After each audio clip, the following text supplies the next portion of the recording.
In the Forgotten Archives of Wisconsin's Diocese, a collection of documents reveals the chilling details of the systematic disappearance of 23 nuns from St. Mary's Convent located near Lake Michigan between 1854 and 1862. Despite being dismissed by church officials as misunderstandings, testimonies and newly uncovered letters expose a horrifying story of religious corruption. The convent was established by the Catholic Church to expand its influence in Wisconsin, a largely Protestant region. The mansion, with its Gothic architecture, stood in stark contrast to the local Protestant churches. Help me with a like and a subscribe to motivate me to make better videos, and don't forget to comment which country you are from. The community viewed the nuns with suspicion, and on the day of the convent's consecration, locals expressed their fear of the Catholic faith. Despite this, the convent quickly became a hub of charity, with the nuns caring for orphans and tending to the sick. However, subtle shifts in leadership under Mother Catherine Murphy soon escalated into disturbing changes. Her strict authoritarian approach resulted in harsh penances for minor infractions, and nuns began to disappear. Sister Agnes O'Connor, one of the young nuns, expressed her struggles in letters home, which detailed the harsh conditions and growing tension within the convent.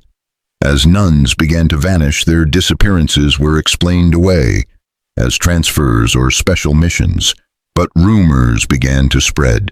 One evening, Sister Agnes disappeared, and Sister Bernadette Walsh followed shortly after. Their unexplained absences left the remaining nuns fearful, with whispers of a sinister force at work within the convent. The nuns' suffering was largely silenced, and many were trafficked to brothels across the Midwest, where they were forced into prostitution by wealthy benefactors. Sister Rebecca Murphy's testimony revealed that Mother Catherine, Sister Elizabeth, and Sister Margaret had been using the convent as a front for a human trafficking ring, luring young nuns and orphaned girls into exploitation. The discovery of Sister Elizabeth's notebook confirmed the extent of their operation, with coded entries and names of prominent figures involved in the trafficking network. In 1872, a Catholic missionary in San Francisco reported encountering a woman who claimed to be a missing nun from St. Mary's. By the time authorities followed up, she had died, but her description matched that of the missing Sister Catherine Walsh. The story of Mother Catherine and Sister Margaret's involvement in the trafficking continued to unravel, revealing their escape and the establishment of a similar operation in Mexico. The women lived in wealthy seclusion but never escaped their dark past. The investigation into St. Mary's revealed a broader network of corruption that reached beyond Wisconsin. Local authorities found the remains of at least 12 women buried beneath a mansion garden in Veracruz, Mexico, continuing the operations that began at St. Mary's. Church officials attempted to bury the truth, but the evidence persisted. The final chapter in this tale came with the discovery of a leather-bound journal found with the bodies of Mother Catherine and Sister Margaret, which suggested that their operations continued for years before their deaths. Despite efforts to suppress the story, records and oral histories persist. Survivors like Sister Anne Sullivan, who helped expose the truth, continue to carry the legacy of those who suffered at St. Mary's. Father Thomas Ryan, who brought the truth to light, wrote in his final journal entry, "Remember them. Remember that they lived, that they suffered, and that their suffering mattered." The horrors of St. Mary's remain a sobering reminder of how institutional silence can perpetuate suffering and how easy it is for such evil to hide behind sacred facades. The story of the victims and their enduring legacy continues to be uncovered piece by piece. Sister Mary fled before she could be discovered, her mind racing. What had happened to her missing sisters? What terrible fate had befallen Sister Rebecca just last night? And who was this doctor they mentioned? The pieces began to fall into a terrible place in her mind. The missing nuns, always the youngest and most attractive. The strange visits from well-dressed benefactors who toured the convent with Mother Catherine. the unexplained sounds sometimes heard from the locked north wing at night, the growing wealth of the convent despite its supposedly humble means. After a sleepless night of prayer and deliberation, Sister Mary made a desperate decision. During her weekly duty collecting eggs from the chicken coop, the only time she was permitted beyond the convent walls without supervision, she slipped a hastily written note into the pocket of Jimmy Fletcher, the 12-year-old son of a local farmer who delivered milk to the convent each morning. Jimmy's eyes widened as Sister Mary's hand brushed his pocket. She had never spoken to him directly before. The rules forbade casual conversation with outsiders, especially males of any age. "Please deliver this to Father Thomas at St. Joseph's Church in town," she whispered, her voice barely audible as she pressed the note into his pocket. She whispered, pressing a small silver cross into the boy's hand. The cross had been her confirmation gift, the only item of value she possessed. "Tell no one else. Lives depend on it." The boy nodded solemnly, his freckled face serious beyond his years. "Yes, sister, I promise." The note, which has been preserved in diocesan records, read simply, "Something evil happens at St. Mary's. Nuns disappearing, not sent away as claimed. I fear for my life. Please send help. Sister Mary Collins." Father Thomas Ryan, the young Irish priest who received the note, had always harbored reservations about Mother Catherine.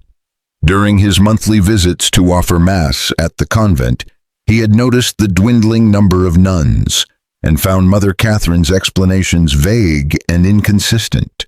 But as a mere parish priest, he had limited authority to question a Mother Superior.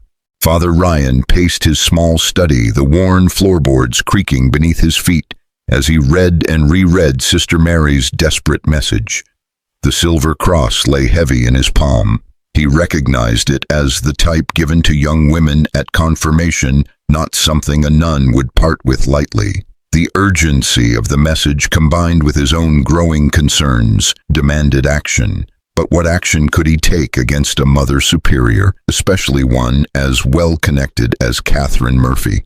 Rather than confronting Mother Catherine directly, Father Ryan traveled to Milwaukee to speak with his superior bishop, John Henney. The journey took a full day by horseback, the late winter roads alternating between ice and mud. He arrived at the bishop's residence, his cassock spattered with muck and his resolve firm. Bishop Henney received him in a comfortably appointed study, far warmer and more luxurious than Father Ryan's humble parish house. Construction of Milwaukee's new St. John's Cathedral dominated the conversation initially, the bishop proudly showing architectural drawings and discussing funding with animation. "It will be the finest cathedral west of New York," Bishop Henney declared, his German accent still pronounced despite decades in America. "A proper monument to our faith in this Protestant wilderness." Father Ryan nodded appropriately, waiting for an opening to introduce his concerns.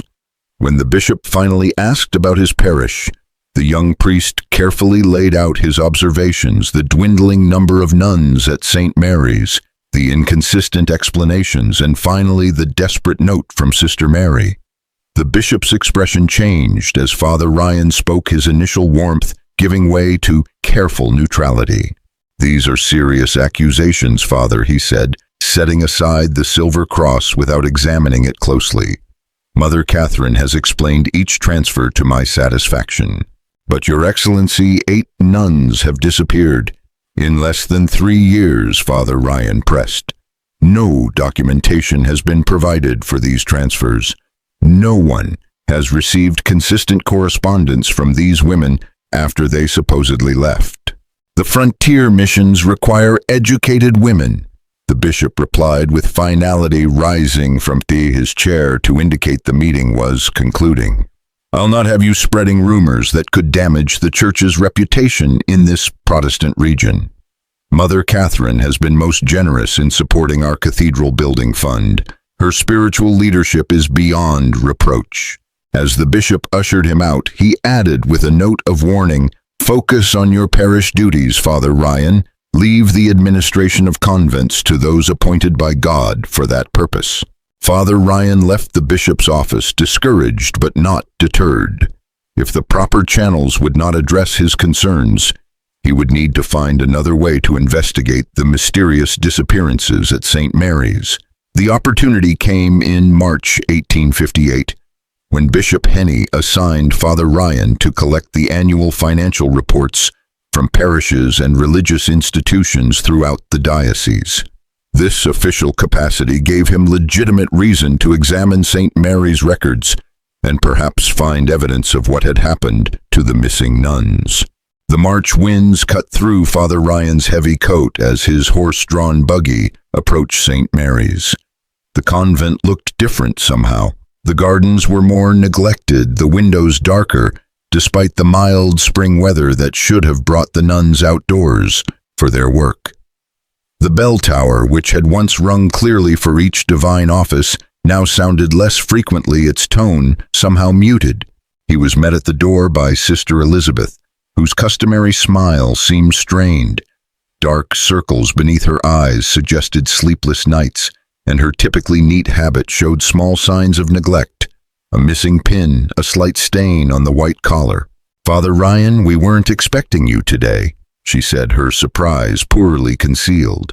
"Mother Catherine is indisposed today," she continued, leading him to a small cold parlor rather than the comfortable study where he usually met with the Mother Superior. "She asks that you leave the diocesan forms, and she will complete them by week's end." "I'm afraid the bishop was quite clear," Father Ryan insisted, removing his coat and setting his briefcase on the table. He tried to project an authority. He didn't entirely feel aware that his youth and relatively low position in the church hierarchy worked against him. "I am to review the records personally this year. Financial irregularities have been discovered in several institutions." Sister Elizabeth's smile vanished entirely. "That won't be possible today. Our bookkeeper, Sister Margaret, is attending to a dying child in the infirmary." "Then I shall wait." Father Ryan settled more firmly in his chair. "Or perhaps I could tour the convent while waiting.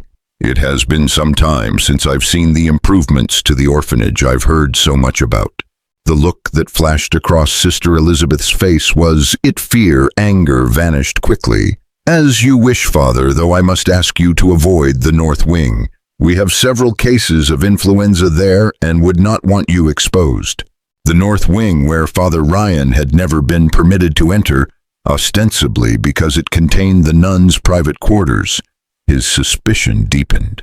The tour revealed a convent functioning far below its reported capacity. Where were the 20 orphans mentioned in Mother Catherine's reports to the diocese? Father Ryan counted only 7 children, all looking thin and frightened.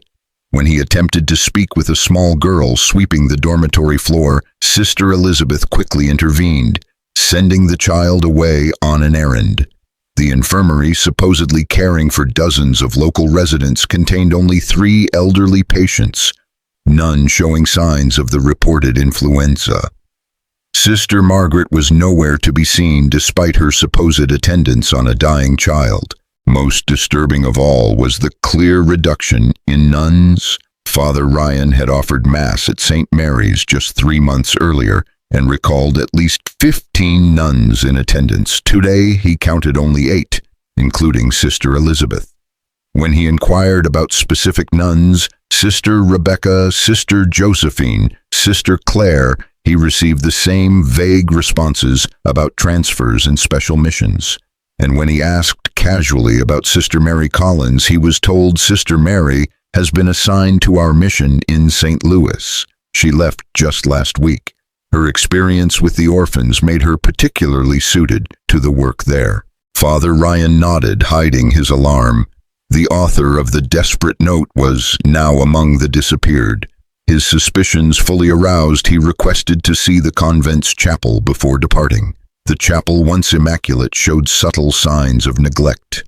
Dust on the altar rails, unpolished candlesticks, wilting flowers that should have been replaced. The sacred space that had once housed 23 nuns in prayer now felt hollow, as if the very stones sensed the wrongness that had infiltrated St. Mary's. While Sister Elizabeth was momentarily distracted by a message from a novice, Father Ryan slipped through a side door he knew led to the residential wing.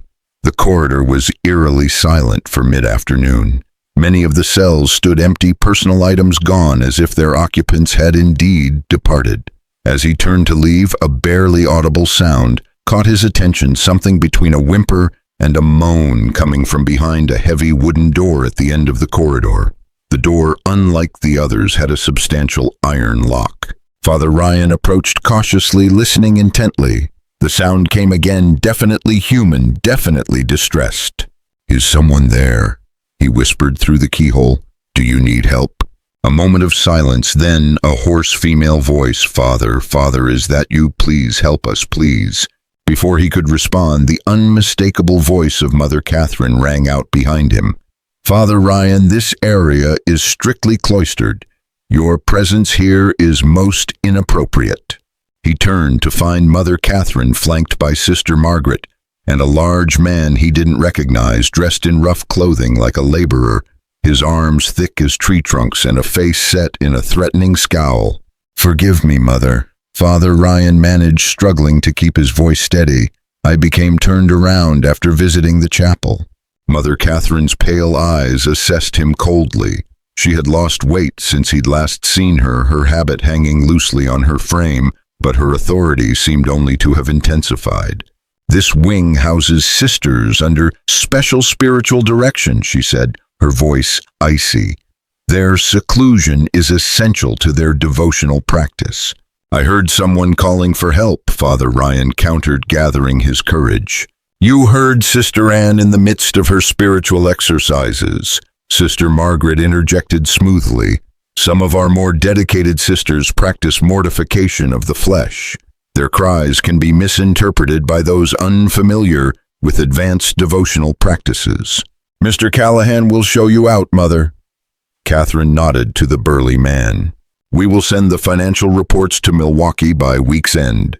The man named Callahan stepped forward, his posture suggesting he was accustomed to enforcing Mother Catherine's will through means not entirely spiritual. "This way, Father," he said, his voice carrying a hint of menace beneath the forced politeness. The man gripped Father Ryan's arm with unnecessary force. Father Ryan caught one last glimpse of the locked door who had spoken to him. What did she mean by us? How many women were being held behind that door? The moment his buggy cleared the convent gates, Father Ryan whipped his horse into a gallop, his mind racing faster than the animal's hooves. The voice, the locked door, the missing nuns, the frightened children, the intimidating presence of the man called Callahan, all pointed to something sinister occurring at St. Mary's. This was beyond his authority as a parish priest. He needed official intervention. Bypassing Bishop Henney, whom he now suspected of either complicity or willful ignorance, Father Ryan sent an urgent telegram to Archbishop John Hughes in New York. Grave concerns regarding St. Mary's Convent, Wisconsin, suspicious disappearances of multiple nuns, evidence of imprisonment, possible danger to remaining sisters. Request immediate diocese investigation. Local bishop unresponsive. Father Thomas Ryan, St. Joseph's Parish. If you're feeling a chill down your spine as our story unfolds, you're not alone. Our community of mystery seekers often reports physical reactions to these dark historical accounts. Take a moment to like this video and share it with someone who appreciates true historical mysteries. Your engagement helps us continue uncovering America's hidden secrets. Now, as we return to 1858, a storm is brewing over St. Mary's Convent that will reveal horrors beyond imagination. "In the name of all that's holy," the Monsignor whispered, his voice shaking with disbelief. "What has happened here?" Sister Rebecca, once robust and quick to smile, now a skeletal figure with hollow eyes, struggled to her feet. "Father Ryan," she managed, her voice cracking from disuse or perhaps from the screams she had endured. "You came back. They're preparing us," she whispered as Father Ryan helped her to a chair hastily brought from the corridor. For the doctor. For the house in Chicago. What doctor? Monsignor Kelly asked gently, kneeling beside her despite his age and dignity. Dr. Matthews, Sister Rebecca replied, her voice dropping to a whisper. He comes to examine us to see which ones are suitable. She closed her eyes, trembling. The men pay more for nuns, for brides of Christ. That's what Mother Catherine tells them. While Father Ryan and Monsignor Kelly attended to the imprisoned nuns, ensuring they received water, food, and medical attention, the other priests made equally disturbing discoveries elsewhere in the convent. In Sister Margaret's private quarters, accessible only through a hidden door in the infirmary, they found shelves lined with suspicious medicines, laudanum, chloroform, and other substances typically used for rendering patients unconscious.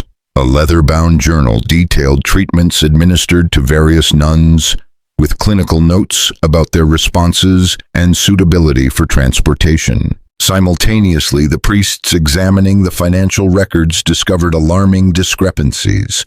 While the convent reported minimal income from donations and manual work, its accounts showed regular, substantial deposits, far more money than a frontier convent could legitimately earn. Most disturbing were coded entries referring to packages delivered and special commissions completed, each corresponding to the disappearance of a nun. Transferred Sister Agnes O'Connor, May 1855. Commission $400. Read one entry. Package delivered to Chicago establishment. Condition excellent. Another entry read, Sister Teresa Donovan, unsuitable for transfer due to resistance. Terminated November 1856. No commission. As the investigation deepened, a pattern of horrific abuse and exploitation emerged. Through patient questioning of the traumatized nuns, Monsignor Kelly pieced together the truth. Mother Catherine, Sister Elizabeth, and Sister Margaret were not legitimate religious leaders at all, but imposters who had infiltrated the Catholic system years earlier. Sister Claire O'Donnell, one of the rescued nuns, provided crucial testimony once she felt safe enough to speak. I overheard them one night, she whispered, clutching a blanket around her shoulders despite the room's warmth. Mother Catherine was arguing with Sister Margaret about their past.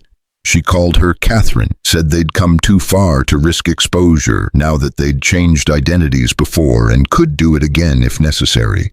The real Mother Catherine Murphy had died shortly after arriving in Wisconsin, poisoned according to testimony from Sister Margaret's former assistant in the infirmary. She added something to Mother Catherine's evening tea, the young nun testified. The original Mother Catherine began vomiting blood that very night. Sister Margaret diagnosed it as consumption and isolated her. None of us were permitted to attend her in her final days. The 3 senior nuns had then systematically taken control of the convent, establishing connections with a network of so-called houses of charity across the Midwest that were in reality brothels catering to wealthy clients with specific preferences. Young nuns who caught their attention, particularly those noted for their beauty, innocence, or gentle nature, were prepared for a terrible fate. First came isolation through increasingly severe penances for fabricated infractions, then drugging, often with laudanum from Sister Margaret's medical supplies. The selected nuns would be violated within the convent itself by paying benefactors, wealthy men from Chicago, Milwaukee, and as far away as St. Louis, who paid premium prices for the opportunity to defile brides of Christ. They would come after Compline when the convent was supposed to be silent. Mother Catherine would lead them to the north wing where we were kept. Sister Rebecca explained, her voice emotionless, as if detachment was the only way she could relate such horrors. They paid extra to have us wear our habits during the violation. Those who became pregnant, like Sister Josephine, were kept isolated until delivery, after which they would be transported to brothels in Chicago or St. Louis, where they would be forced into prostitution. Their religious background and forced pregnancies were marketed as special attractions for depraved clients. Many died within years from disease or abuse.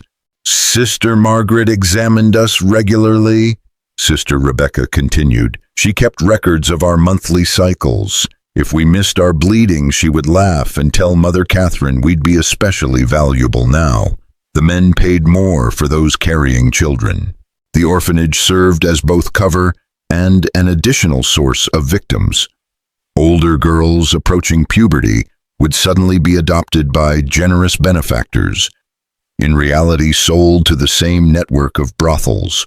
Boys were placed with families but as unpaid farm laborers, with Mother Catherine collecting substantial placement fees. Most horrifying were the fates of those who resisted too strongly or threatened to expose the operation. Sister Teresa Donovan, who had questioned the disappearances, had not been sent to Montreal as claimed. According to testimony from Sister Rebecca, Teresa had been held in the locked room for weeks, repeatedly assaulted, and when her spirit remained unbroken, she was strangled by the man called Callahan. Her body, along with those of at least 3 other nuns who had similarly resisted, lay buried in unmarked graves in the convent's vegetable garden. Mother Catherine made us watch, Sister Claire said, tears streaming down her face. She said it was a lesson in obedience. Sister Teresa fought until the end. She was praying the rosary even as Callahan tightened the rope around her neck. As evening fell on that fateful April day, Monsignor Kelly ordered the immediate closure of St. Mary's Convent. The surviving nuns were removed to safety. Local authorities were notified and guards were posted to prevent anyone from fleeing or removing evidence. Mother Catherine, Sister Elizabeth, and Sister Margaret were placed under ecclesiastical arrest, confined to their cells under watch, until civil authorities could take custody. I was following orders. Sister Elizabeth whimpered as she was led to her cell. Mother Catherine said it was God's will that the money was needed for the church's greater glory. Mother Catherine maintained a stone-faced silence, her pale eyes revealing nothing of her thoughts as the door closed on her temporary prison. Only Sister Margaret showed emotion, a strange half-smile playing at her thin lips as she was led away. You understand nothing of what you've discovered, she told Monsignor Kelly. We serve a higher purpose than you can imagine. But the church's attempt to handle the matter discreetly soon unraveled. Mr. Callahan, the burly enforcer who had been absent during the inspection, returned after nightfall. Finding the convent under guard, he fled to Chicago, where he apparently warned his associates. By the time local sheriffs arrived the following morning with arrest warrants, Mother Catherine and Sister Margaret had somehow escaped their confined quarters. Only Sister Elizabeth remained found, kneeling in the chapel in a state of catatonic shock. The window was still locked from the inside, reported the priest who had been guarding Mother Catherine's room. The door showed no signs of forced exit. It's as if she vanished into thin air. More likely, the convent's long history had provided secret passages unknown even to the church authorities, escape routes perhaps dating back to the building's origins as a lumber baron's mansion, where illicit meetings and emergency departures might have been anticipated in the rough frontier days. The subsequent civil investigation uncovered the full extent of the operation.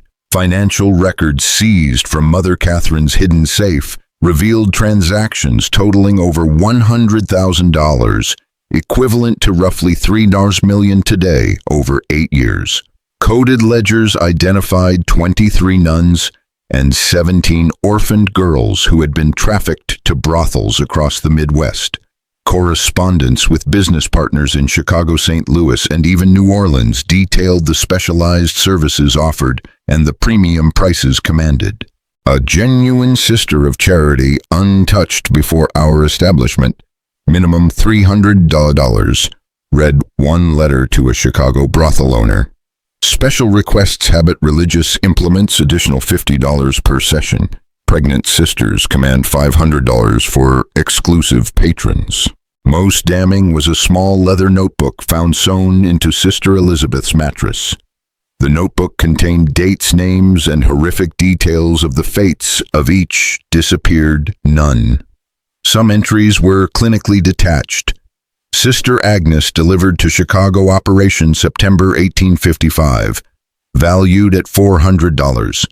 Others revealed the writer's disturbing personal pleasure in the suffering inflicted Sister Teresa fought magnificently. Callahan enjoyed subduing her. Buried east corner of Beanfield, November 1856. The notebook also contained references to the doctor, evidently Dr. William Matthews, a once respected physician from Chicago, whose career had ended in scandal after allegations of inappropriate conduct with female patients. According to the notebook, Dr. Matthews provided medical examinations of the nuns, certifying their health, and most disturbingly their virginity, a feature that significantly increased their value in the brothel. Dr. M confirms Sister Rebecca suitable for premium placement, recommends maximum usage before transfer to ensure appropriate behavior in Chicago establishment. The investigation extended to the convent grounds where, guided by the notebook's cryptic references, authorities excavated several areas of the vegetable garden. There they found the remains of 4 nuns buried in shallow graves among the bean plants and herbs. Forensic examination, primitive by modern standards, but thorough for the time, confirmed Sister Rebecca's account. These women had died by strangulation. Their bodies were disposed of without ceremony or marker. One victim, identified as Sister Mary Collins, was found. Collins, by a small medallion of St. Bridget, found with the remains, appeared to have been buried more recently than the others. The soil over her grave was barely settled, suggesting she had been killed just before or during Father Ryan's fateful visit, perhaps after delivering the note that ultimately led to the convent's exposure. Sister Elizabeth Foster, born Margaret Wilson, according to subsequent investigations, was the only one of the 3 leaders to face justice. Found mentally unfit to stand trial, she was committed to the Wisconsin State Asylum, where she died in 1863, having never spoken another word. Her medical records preserved in state archives describe her as catatonic, except during night hours when she screamed about the master coming to punish her betrayal. Mother Catherine Murphy, whose real name remains unknown, and Sister Margaret Clark, later identified as Catherine Donovan, no relation to the murdered Sister Teresa, disappeared completely. Unconfirmed reports place them in New Orleans and then Havana, operating similar schemes with young women immigrants, but they were never apprehended. A nationwide alert distributed their descriptions to law enforcement agencies across the country. Mother Catherine was described as approximately 45 years of age, 5.8 tall, with blue eyes, graying brown hair, and a slight Boston accent. Sister Margaret was approximately 40 years old, 10, very thin, with dark eyes and black hair, with premature gray streaks. She spoke precisely and had knowledge of medical terminology. Despite these detailed descriptions and a substantial reward offered by both civil authorities and the church, the women seemed to vanish into America's vast frontier. Occasional reports would surface 2 women matching their descriptions, seen boarding a steamboat in New Orleans or establishing a finishing school in Havana. But by the time authorities investigated, the women were always gone. Mr. Callahan, identified as James Callahan of Chicago, was captured 6 months later in a brothel raid and hung for the murder of a police officer during his arrest. Before his execution, he confirmed many details of the St. Mary's operation, but claimed ignorance of the leader's whereabouts. "They planned for this," he told the prison chaplain the night before his execution. "Mother Catherine always said they had escape routes prepared, new identities waiting. They'd done it before," he said, "changed their skins like snakes when necessary." When pressed about the references to the Master found in Sister Elizabeth's writings, Callahan became agitated. "Don't ask about him," he warned. "He's not someone you want to know, not someone you want knowing you." Whether this Master was a religious delusion, a code name for a high-ranking accomplice or something else entirely, remains one of the unsolved mysteries of the St. Mary's case. No further documentation ever established his identity or confirmed his existence beyond these cryptic references. The church moved quickly to contain the scandal. Bishop Henny was quietly removed to a monastery in Europe, where he spent his remaining years in what church documents described as prayerful reflection on his administrative failings. His personal correspondence, however, suggests a man haunted by more than mere negligence. "The blood of those poor women cries out to heaven," he wrote to a fellow bishop in 1860. "I cannot sleep for hearing their voices. Mother Catherine assured me the funds were for missionary work. I never questioned. God forgive me, I never questioned it." The convent buildings were demolished and the land sold, with the proceeds used to establish a legitimate orphanage in Milwaukee. No mention was made in official church communications of the bodies discovered on the grounds or the crimes committed within those walls. The site was deconsecrated in a private ceremony attended only by Monsignor Kelly and Archbishop Hughes, with no public announcement. The surviving nuns were dispersed to convents across the country, each required to sign confidentiality agreements that would excommunicate them if they ever spoke of what had occurred at St. Mary's. Most lived out their lives in silent obedience, their trauma unaddressed, their suffering unacknowledged. Sister Josephine Brady gave birth to a daughter 2 months after her rescue. Despite her pleas to keep the child, church authorities placed the infant with a Catholic family in Pennsylvania, with strict instructions that the circumstances of her birth remain secret. This separation compounded Sister Josephine's trauma, and historical records indicate she died by suicide in 1861, leaving behind a letter that read simply, "I cannot forget, I cannot forgive, not them, not the church, not myself. May God have mercy on us all." Sister Rebecca Murphy became an unlikely voice for reform within the church. Rejecting the imposed silence, she left religious life and, using the name Rachel Martin to avoid church censure, published an anonymous account titled The Dark Convent in 1865. Though the book was denounced by Catholic authorities as Protestant propaganda and quickly suppressed, surviving copies reveal a detailed account that aligns precisely with the official investigation records. In the book's conclusion, she wrote, "What happened at St. Mary's was not merely the work of 3 evil women who infiltrated holy orders. It was enabled by a system that values silence over truth, institution over individual, reputation over justice. Until the church confronts this fundamental flaw, there will be other St. Mary's, other victims, other crimes hidden behind sacred walls." The suppression of the Dark Convent was swift and nearly complete. Church authorities purchased and destroyed every copy they could locate. Catholic newspapers denounced it as anti-Catholic fiction and scandalous propaganda. Protestant publishers, while initially eager to promote a work that confirmed their suspicions about Catholic institutions, became wary of legal action and ceased printing the book after its first run. Rachel Martin herself disappeared from public record after 1866. Some evidence suggests she relocated to California, where she established a home for women in difficult circumstances, her early form of shelter for abuse victims. If so, she carried the lessons of St. Mary's into a life dedicated to preventing similar suffering, though history has largely forgotten both her work and her witness. Father Thomas Ryan, whose persistence had uncovered the horror, was initially praised for his actions. However, as the church hierarchy began to worry about the scandal's potential damage, he found himself reassigned to a remote parish in northern Minnesota. His personal journal, discovered after his death in 1886, reveals his ongoing struggle with what he had witnessed. "I cannot forget the faces of those poor women betrayed by those who claimed to represent Christ's church. I hear their cries in my dreams. I see Sister Rebecca's hollow eyes. I wonder about those we could not save, whose suffering continues in those houses of sin.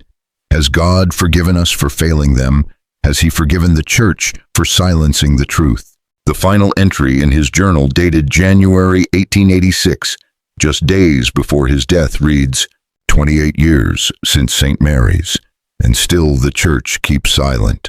The letters I send to Rome go unanswered. The new bishops act as if it never happened, but it did happen. They were real women with real souls, and they suffered real horrors. If the Church will not speak for them, then I pray that someday someone will find this account and remember them. Remember Sister Agnes, Sister Bernardet, Sister Teresa, and all the others whose names deserve to be spoken, whose suffering deserves acknowledgement, whose lives mattered. Just when we thought we'd seen it all, the horror at St. Mary's intensifies. If this story is giving you chills, share this video with a friend who loves dark mysteries. Hit that like button to support our content. And don't forget to subscribe to never miss stories like this. Let's discover together what happens next as we uncover the final disturbing chapter of this American tragedy. The aftermath of the St. Mary's tragedy extended far beyond Wisconsin. The operation's exposure led to increased scrutiny of Catholic institutions throughout the Midwest, with diocesan inspectors conducting surprise visits to convents, orphanages, and schools. Several smaller operations were uncovered, none as extensive or horrific as St. Mary's, but enough to suggest that Catherine Murphy and her associates had created a template that others had followed. In Chicago, police raids on the 3 Houses of Charity in late 1858 freed 9 former nuns and 13 young women who had been living as prostitutes under various forms of coercion. The rescued women's testimonies described a system virtually identical to what had been uncovered at St. Mary's religious authorities, using cover for sexual exploitation, with wealthy clients paying premium prices for the opportunity to violate women perceived as pure or sacred. One survivor, identified in police records only as ML, provided testimony that directly linked her captivity to St. Mary's. I was transferred from Wisconsin in 1856. Mother Catherine herself delivered me to Madame Rousseau's establishment in Chicago, telling me that if I ever attempted to escape, both the Church and the law would punish me as a fallen woman. For nearly 2 years, I believed her. The brothel owners arrested in these raids implicated several prominent Chicago businessmen and politicians as both clients and investors in the operation. Ledgers seized during the raids contained the names of judges, bank presidents, and even 2 state legislators who had paid for sessions with former nuns. However, the cases mysteriously collapsed before reaching trial, with witnesses recanting evidence being lost, and judges issuing unusual procedural rulings that effectively ended the prosecutions. The Chicago Tribune of November 1858 noted this suspicious pattern. It appears that justice in our fair city extends only to those without powerful friends. The men whose names appeared in the brothel ledgers walk free, while the women they victimized remain scandalized and without recourse. In St. Louis, investigations into similar operations were even more aggressively suppressed. Monsignor Kelly, who had led the original inspection of St. Mary's, traveled there in 1859 to follow leads suggesting that as many as 7 of the missing St. Mary's nuns had been transported to brothels in that city. Within days of his arrival, he was severely beaten by unknown assailants and warned to return to New York.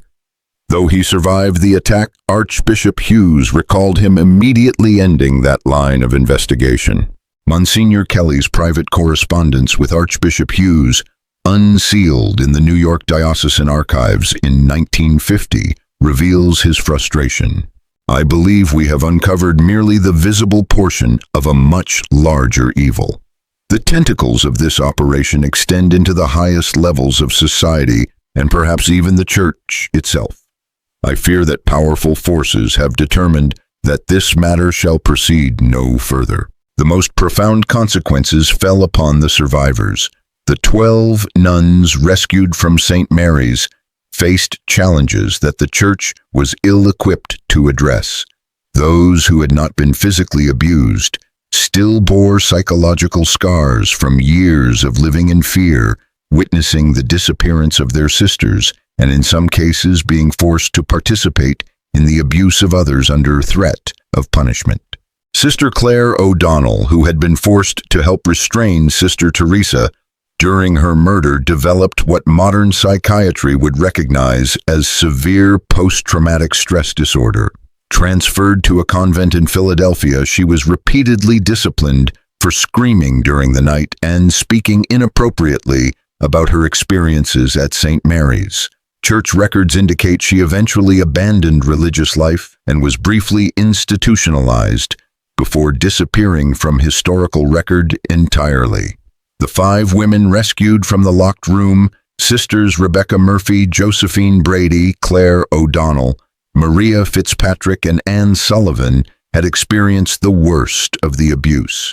Their subsequent fates reflect the inadequate response to trauma in the 19th century, particularly within religious institutions that prioritized silence and forgiveness over healing and justice.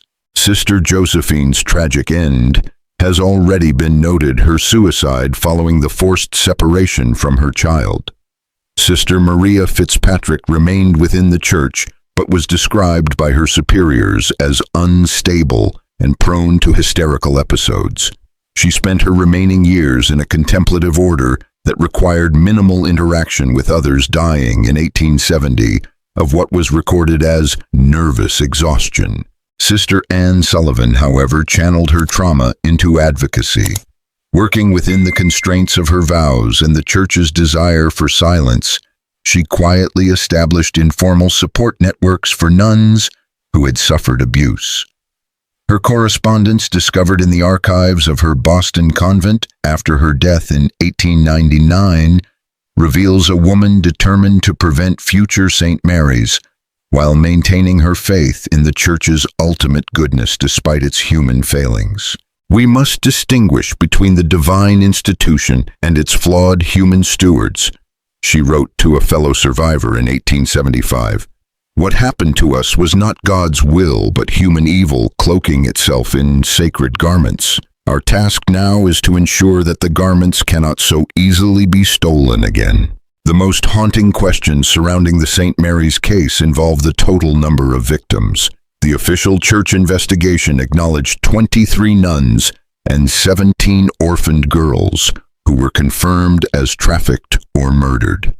However, Sister Elizabeth's notebook contained references to rural acquisitions, young women who were apparently abducted from isolated farms and settlements, never reported missing due to the frontier's transient nature, and fed into the same trafficking network. Local newspaper archives from the period contain scattered reports of young women vanishing from communities within a 50-mile radius of St. Mary's domestic servants, who supposedly returned east farm daughters, who allegedly married and moved west, young widows who were said to have sought new opportunities in the cities. How many of these disappearances were connected to the St. Mary's operation remains unknown.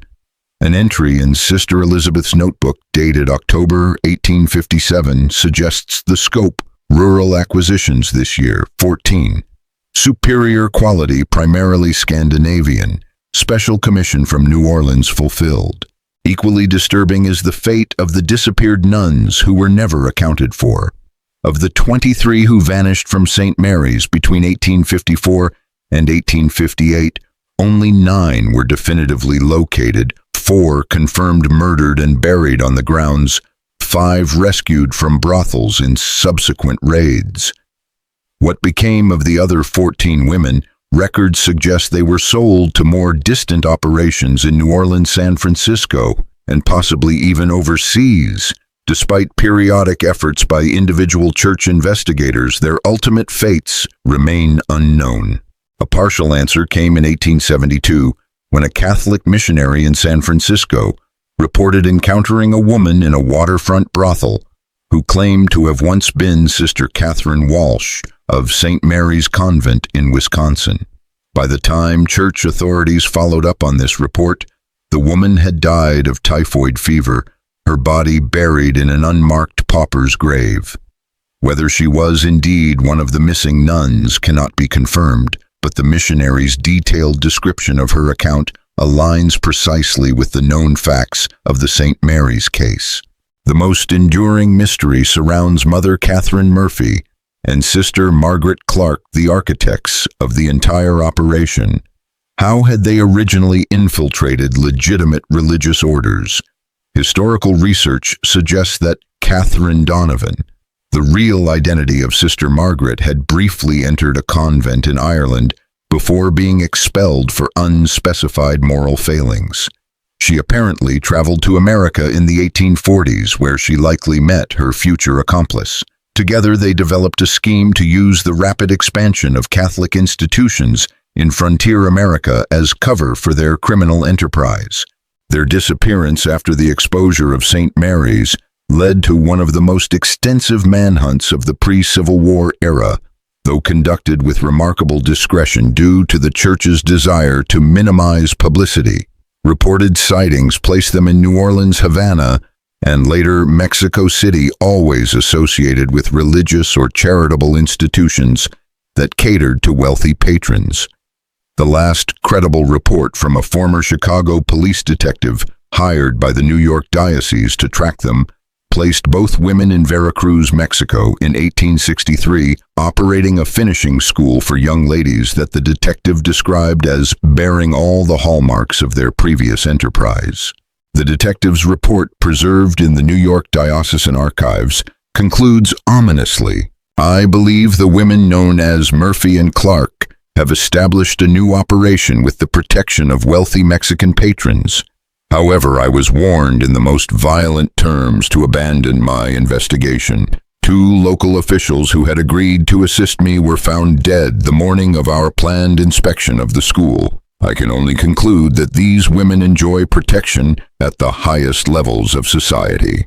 The legacy of St. Mary's extends beyond the immediate tragedy. The case contributed to a deepening of anti-Catholic sentiment in America during the 1850s and 1860s, with Protestant publications citing it often in sensationalized form as evidence of Catholic moral corruption.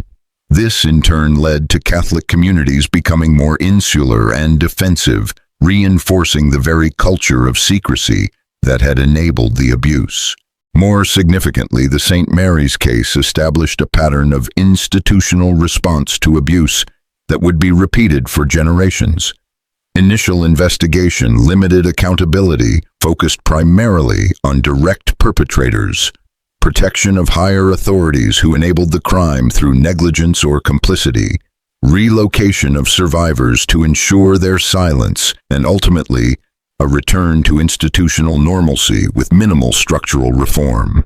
Archbishop Hughes, in private correspondence with Vatican officials that remained sealed until 1975, acknowledged this systemic failure while defending the Church's handling of the case. "We have removed the immediate cause of scandal and provided for the care of the victims," he wrote. However, I must express my concern that our system of oversight contains fundamental flaws that permitted such horror to continue unchecked for years. I recommend a complete review of how we select and monitor those in positions of authority within our institutions. His recommendations, however, appear to have been quietly filed away rather than implemented. The Church's preference for handling such matters internally and discreetly would persist well into the modern era. The physical traces of St. Mary's Convent have been systematically erased. The demolished buildings left no visible foundation. The land sold and resold over generations now hosts a suburban development whose residents have no knowledge of what occurred there. Church archives relating to the case were heavily redacted during the early 20th century, with the most damning documents sealed or destroyed. Even the graves of the murdered nuns were left unmarked, their remains eventually built over without consecration or acknowledgement. Yet the story persists through scattered documents, personal journals, newspaper archives, and oral histories passed down through generations of Wisconsin Catholic families. These fragments, when assembled, reveal not just the horror of what occurred at St. Mary's, but the larger systemic failures that made it possible, the dangers of unquestioned authority, the vulnerability of isolated communities, and the human capacity for both extraordinary evil and extraordinary courage in confronting it. Father Thomas Ryan, whose determination brought the horrors to light, wrote in his final journal entry a plea that resonates across the centuries. Remember them. Remember that they lived, that they suffered, and that their suffering mattered. In uncovering their story, however incompletely, we honor that request, and perhaps learn something essential about institutional power, human vulnerability, and the constant vigilance required to protect the innocent from those who would exploit sacred trust for profane purposes. The Wisconsin Historical Society maintains a small collection of materials related to St. Mary's Convent, accessible only to credentialed researchers. Among these materials is a water-damaged letter apparently written by Sister Anne Sullivan in 1880, addressed to the adult daughter of Sister Josephine Brady, the child conceived in captivity and adopted away at birth. The letter was never sent, as Sister Anne could not locate the young woman, but its closing line serves as a fitting epitaph for this dark chapter in American religious history. Should you ever learn of your origins, know this. Your mother was not shamed but brave. The evil done at St. Mary's was not of God or genuine faith, but of human cruelty wearing sacred garments. The true convent was not the limestone building that housed such horrors, but the community of women who sustained each other through them, who whispered prayers, held hands in darkness, who remembered each other's names when all else was taken, who believed in salvation even when God seemed absent. That is the legacy I wish to leave you, not the story of our suffering but of our endurance. This mystery shows us that the darkest evils often hide behind the most sacred facades, and that institutional silence can perpetuate suffering long after the initial crimes. What do you think of this story? Do you believe everything was revealed, or are there still secrets buried in Wisconsin soil? Leave your comment below. If you enjoyed this tale and want more horror stories like this, subscribe, hit the notification bell, and share with someone who loves mysteries. See you in the next video. The case of St. Mary's Convent ultimately became a watershed moment in American religious history, though one deliberately obscured from public memory. The systematic investigation following the initial exposure revealed networks of corruption extending far beyond Wisconsin's borders, implicating church officials, businessmen, and politicians across the Midwest. Though the church attempted to characterize the horror as the isolated actions of 3 imposters who had infiltrated holy orders. The 5 women rescued from the locked room, sisters Rebecca Murphy, Josephine Brady, Claire O'Donnell, Maria Fitzpatrick, and Anne Sullivan, had endured the worst of the abuse. Their subsequent fates reflect the inadequate response to trauma in the 19th century, particularly within religious institutions that prioritized silence over healing and justice. Sister Josephine tragically ended her life after being separated from her child. Sister Maria Fitzpatrick remained in the church but struggled with mental instability, dying in 1870. Sister Anne Sullivan channeled her trauma into advocacy, establishing informal support networks for abused nuns. The case of St. Mary's raised unsettling questions about the total number of victims. Official investigations confirmed 23 nuns and 17 orphaned girls trafficked or murdered, but Sister Elizabeth's notebook hinted at rural acquisitions, young women abducted from isolated farms. Local newspaper archives tell of numerous disappearances within a 50-mile radius, suggesting the operation's widespread reach. The mystery deepened with the fate of the other 14 missing nuns. While some were confirmed murdered or rescued, many disappeared without a trace. In 1872, a Catholic missionary, reported encountering a woman in San Francisco who claimed to be Sister Catherine Walsh. By the time authorities followed up, she had died, but her description matched the missing nun perfectly. Mother Catherine Murphy and Sister Margaret Clark, the architects of the operation, remained elusive. Historical research suggests they infiltrated religious orders using false identities and operated in the U.S. under the guise of religious work. Their disappearance after the St. Mary's exposure led to an extensive manhunt, but they were never apprehended. Reported sightings placed them in New Orleans, Havana, and later Veracruz, Mexico. In 1863, a detective linked them to a finishing school for young women in Veracruz, suggesting their operation continued until their deaths. The revelations extended beyond Wisconsin. A network of corruption was discovered with clerical and political figures involved in the operation, but investigations were thwarted by powerful forces protecting the perpetrators. In 1912, authorities found the mummified remains of two elderly women in Veracruz, later identified as Mother Catherine and Sister Margaret. The journal found with them contained disturbing references to their continued operation, along with cryptic final words, "He comes tonight. We have failed him for the last time." The legacy of St. Mary's left a lasting mark on American religious history, with the Church's response to the scandal characterized by a pattern of limited accountability, silencing survivors and protecting its own reputation. Despite efforts to erase the physical traces of the convent, fragments of the story have survived, passed down through oral histories and documents that continue to reveal the depth of the Church's complicity and the victims' suffering.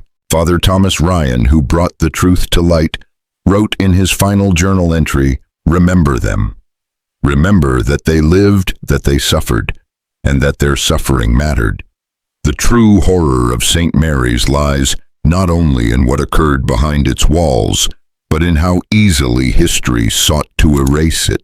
Though much remains buried, some still remember. Remember Sister Agnes, Sister Bernadette, Sister Teresa, and all the others. Those women lived, they suffered, and their suffering mattered.